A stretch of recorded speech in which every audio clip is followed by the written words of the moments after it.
Now, let's see what problems that comes up with, okay? So go back to Genesis, where now you're in 3:16, where God says, okay, you ate of the tree of knowledge, which I told you not to do. So now you're going to be thrown out of Eden. The woman, your only desire is going to be to your husband, and you're going to have pain in childbirth and everything else, and labor and all the other hard things that's going to happen to you. Okay, that's 3:16. So okay, now that is what theologians describe as the curse. When you're thrown out of the Garden of Eden, or Adam and Eve were thrown out of the Garden of Eden, they're now cursed. They're going to die eventually, okay? They're going to have to toil in the ground, which is going to bring forth thistles and briars and all kind of stuff. It's going to make it hard work for them. She is going to have labor, hard problems when she gives babies, which we know she did quite a lot because they were told to go and go forth and be fruitful. So they had to populate the earth. So that's what they were doing. But instead of having easy childbirth, like she would have had, she's now going to have pain and problems with childbirth. So that's the curse that God gave him when he put him out of the Garden of Eden. Okay? So all through their life now, they have problems. And all through the life of everybody, all of their descendants, they have problems. They have pain, they have trouble, everything else. But it wasn't designed that way. It was designed to be a different way, okay?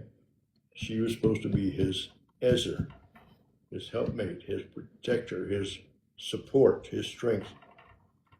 But because of the curse in the garden, now you look at her and everybody says, well, look, it's her fault. She did all this. And her husband shall be above her. That's what God said. Okay. Your desire will be to your husband, and he will be over you. That's basically the curse. So now you've got thousands of years of men saying, I'm in charge. Okay. Misogyny is what it is. I'm in charge because you're only a woman. Well, not really true, okay? Because she was never created to be only a woman. She was created to be an Ezer, a strong counterpart to him. God himself called himself an Ezer to Israel. Okay. I will be your strength. I will fight battles for you, all that stuff. And God did it and still does that. So Ezra was never meant to be subservient because God is not subservient to anybody, okay? Nobody. So he describes himself like something like 40 different times in the Old Testament that he is an Ezer. He is a support, will fight for whoever, and he's fighting for Israel all the time. So that's what he's doing. So if he's calling himself an Ezer, why would he call Eve an Ezer? Because isn't she cursed? She's cursed later, but initially that's her job, to be an Ezer. And it always has been her job. It's always been a woman's job. Leave to her husband, become one flesh, okay?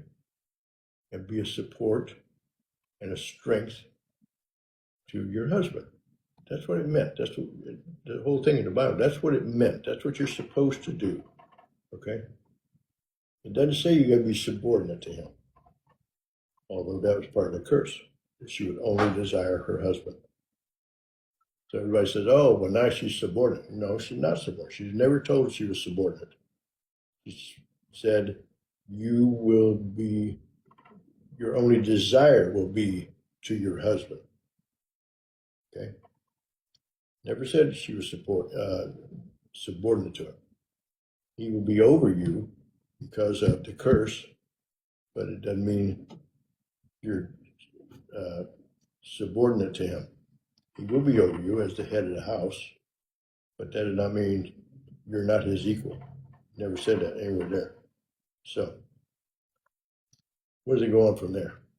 There's more to the story than what happens, okay, in the Garden of Eden and other places. So, let me start just one. I got a couple of quotes here I want to do. Give me a second. Let me get this up here. Go. So, Ezra Kenigdo.